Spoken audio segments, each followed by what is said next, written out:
இன்னைக்கு வீடியோல சிம்பு எந்த அளவுக்கு ஒரு டெடிகேஷனான பர்சன், அவர் எந்த அளவுக்கு ஒரு படத்துக்கு எஃபர்ட் போடுவாரு அப்படிங்கிறதான் பார்க்க போறோம். இது வரைக்கும் நம்ம சேனலை சப்ஸ்கிரைப் பண்ணாதவங்க சப்ஸ்கிரைப் பண்ணிக்கங்க. அண்ட் தக் லைஃப் உடைய எக்ஸ்க்ளூசிவ் அப்டேட் அதை பத்தியும் இந்த வீடியோல பேச போறோம். வீடியோக்குள்ள போகலாம். ஆக்ஷன். தக் லைஃபோட வீடியோ பார்த்துருப்போம். நேற்று அனௌன்ஸ்மெண்ட் வந்துச்சு, இது மாரி வீடியோ வரப்போகுது, அவருடைய கிளிம்ஸ் வரப்போகுது, சிம்பு ஆன்போர்ட் அதோட கிளிம்ஸ் வரப்போகுது. அதுக்கு முன்னாடி பார்த்தீங்கன்னா பழைய கெட்டப்ல, அதாவது விண்டேஜ் சிம்புவா இருக்கக்கூடிய சில போட்டோஸ் நம்ம பார்த்துருப்போம். இதெல்லாம் பார்க்கும்போது அப்பா தலைவன் திருப்பி வந்துட்டான். ஆக்சுவலாக சொல்ல போனா அப்படி கிடையாது. ஏன்னா அவர் எப்போதுமே ஒரு படத்துக்கும் எஃபர்ட் போட்டு தான் இருக்கு. ஸோ அந்த விஷயத்துல பார்த்தீங்கன்னா சிம்பு சினிமாவை எந்த அளவுக்கு நேசிக்கிறாரு அப்படிங்கிறது நமக்கு தெரியும்.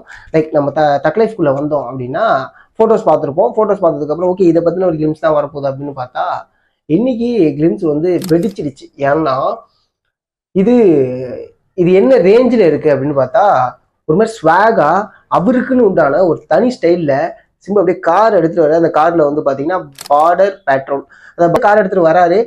அதை பார்க்கும்போது ஒருவேளை போலீஸா இருப்பாரா அப்படின்னு யோசிச்சா போலீஸ் யூனிஃபார்ம் கிடையாது. ஸோ போலீஸா இருக்க வாய்ப்பு எந்த அளவுக்கு கம்மி அப்படிங்கிறது நம்மளுக்கு மேபி இருக்கலாம். ஓகேங்களா? அந்த சேசிங் சீனை பத்தின ஒரு எக்ஸ்க்ளூசிவான அப்டேட் இருக்கு. அது என்ன தெரியுமாங்க? அந்த சேசிங் சீன் ஒரு லென்த்தியான சேசிங் சீன்.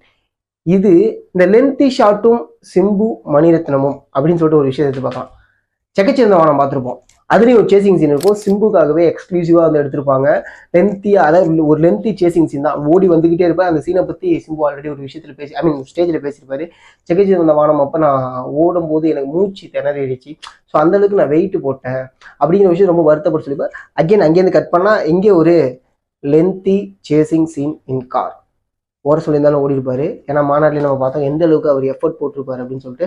ஸோ இந்த கார் சேசிங் பார்த்தீங்கன்னா ஒரு லென்த்தி சேசிங் சீன் தான். இதை டூப் போட்டு பண்ணலாம் அப்படின்னு சொல்லிட்டு டீம்ஸ் என்னன்னு சொல்லும்போது சிம்பு சார் என்ன சொல்லியிருக்காங்கன்னா டூப்லாம் வேணாம், நானே பண்ணுறேன், ஏன்னாடி பண்ண முடியாதா, நான் பண்ணுவேன் அப்படின்னு சொல்லிட்டு பண்ணியிருக்காரு. அந்த சீன் முடிஞ்ச வேகத்துக்கு அங்கே உள்ள டெக்னீஷியன்ஸ் எல்லாருமே வேற லெவலில் இம்ப்ரெஸ் ஆயிருக்காங்க. ஏன்னா அந்த சீனை அந்த அளவுக்கு எவால்வேட் பண்ணியிருக்காரு.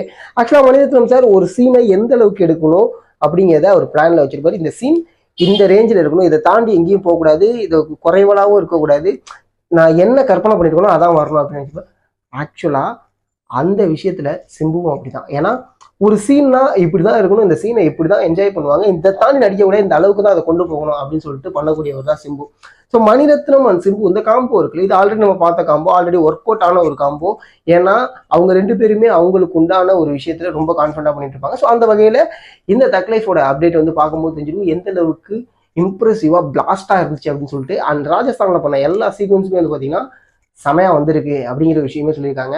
அண்ட் முக்கியமான ஒரு விஷயம், Kamal sir and Simbu face off, இது இந்த படத்துல ரொம்ப முக்கியமா இருக்கும். எல்லா சீனுமே அவ்வளோ அழகா வந்திருக்கு அப்படின்னு சொல்லியிருக்காங்க.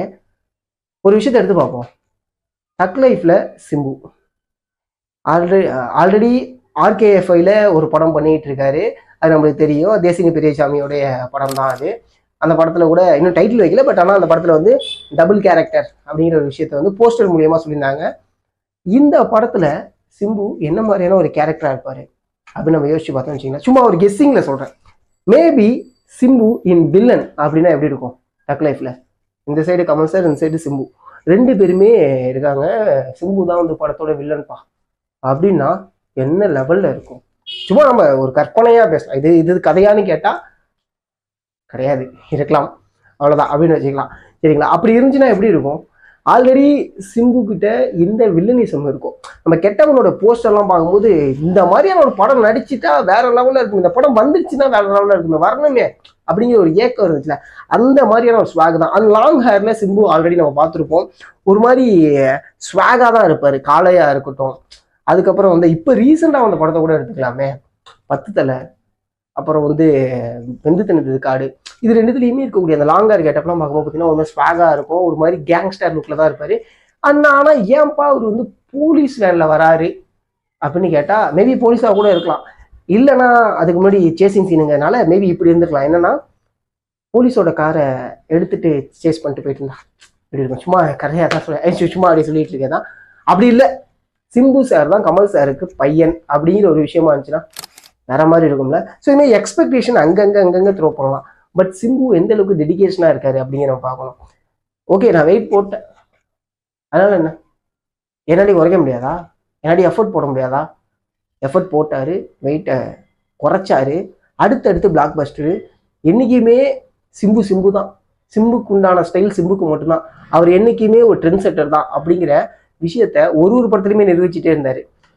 நான் வந்து இந்த படத்தில் சொல்ல, வந்தா ராஜா தான் வருவன்லேயே சொல்கிறேன், அதுலேயுமே ஒரு ஸ்வாக் இருக்கும், ஒரு ஸ்டைல் இருக்கும். சிம்பு எப்போதுமே அவருக்கு உண்டான ஸ்டைலில் தான் அவருடைய பர்ஃபார்மன்ஸ் இருக்கும். அந்த ஸ்டைலில் அதை அப்படியே வந்து பார்த்தீங்கன்னா ஃபாலோ அப்லேயே இருப்பாங்க. யோசிச்சு பாருங்களேன், எத்தனை பேர் இந்த கருப்பு கயிறு கட்டியிருப்போம், பார்த்துருப்போம். அந்த மாதிரி பேண்டு மாரி இருக்கும். ஃபர்ஸ்ட் இன்ட்ரடியூஸ் பண்ணது சிம்பு தான்.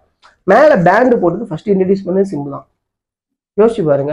இந்த ஃப்ளோர் மூவ்மெண்ட்லாம் இருக்குல்ல, அதை அதிகமாக யூஸ் பண்ணது சிம்பு சார் தான். ராபர்ட் மாஸ்டரும் சிம்பு சார் சேர்ந்துருக்கும் போது அதிகமாக யூஸ் பண்ணது சிம்பு சார் தான்.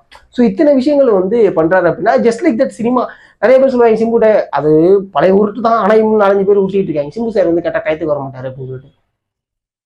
ஒரு டெடிக்கேஷன் இல்லாம சினிமாவை ரசிக்காம ஜஸ்ட் லைக் தட் நினைக்கக்கூடிய ஒரு நடிகர் இந்த மாதிரி ரிஸ்க்லாம் எடுப்பாரா?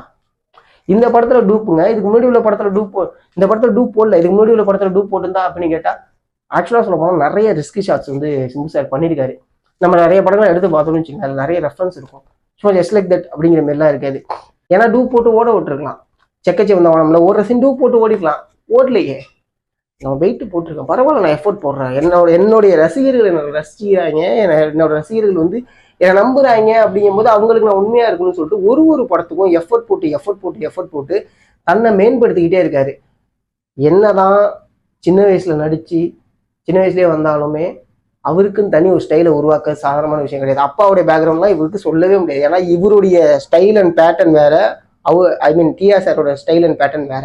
ரெண்டுமே கம்பாரிசனே பண்ணவே கூடாது. இந்த கம்பாரிசன் பண்ணக்கூடிய சில இப்போ இது நான் சொல்றதை பார்த்தா சிம்பு சாருக்கு முட்டு கொடுக்கான்னு கேட்டால் கிடையாது. நான் முதலே சொல்லியிருக்கேன், எனக்கு சினிமாவை பிடிக்கும், சினிமாவை ரசிக்கிறவங்களும் ரொம்ப பிடிக்கும். அந்த வகையில் சிம்பு சாரை வந்து எனக்கு ரொம்பவே பிடிக்கும். ஒரு மனுஷன் எந்த அளவுக்கு தன்மையாக இருக்க முடியும்னு யோசிச்சு பாருங்க. மனசில் பட்டதை ஓப்பனாக பேசிடுவார். அது படமாக இருந்தாலும் சரி, இங்கே ரியல் லைஃபாக இருந்தாலும் சரி, அதெல்லாம் ஓகே. ஆனால் ஒரு மனுஷனுடைய கெரியர் கிராஃப் எடுத்து பார்க்கணும். எல்லாத்தையுமே பண்ணுறாருப்பா ஒரு மனுஷன், எப்படி முடியும்? அப்பனா எந்த அளவுக்கு அவரு சினிமாவை ரசிக்கிறாருன்னு நம்ம தெரிஞ்சுக்கணும். புரியுதுங்களா? இந்த ஸ்வாக் அப்படிங்கிறது எனக்கு தெரிஞ்சு சிம்பு சார், அதாவது ரஜினி சார் ஸ்டைல் அப்படிங்கிற நம்மளுக்கு தெரியும், சூப்பர் ஸ்டார்னா ஸ்டைல் அப்படின்னு சொல்லிட்டு அதுக்கு ஈக்குவல் பண்ணக்கூடிய ஒரு பர்சனை வைக்கலாம், சிம்பு சார் வைக்கலாம். ஏன்னா அந்த அளவுக்கு ஸ்டைலும் அந்த அளவுக்கு ட்ரெண்டும் உருவாக்குனது சிம்பு சார். நிறைய படங்கள்ல உருவாக்கியிருக்காரு. சும்மா ஜஸ்ட் லைக் தட் ஒரு படத்துக்கு 2 படத்துக்கு நம்ம சொல்லுவோம். மொட்டை அடிச்சு மொட்டை மதனுங்கிற ஒரு கேரக்டர் ட்ரெண்ட் ஆகுதுங்க.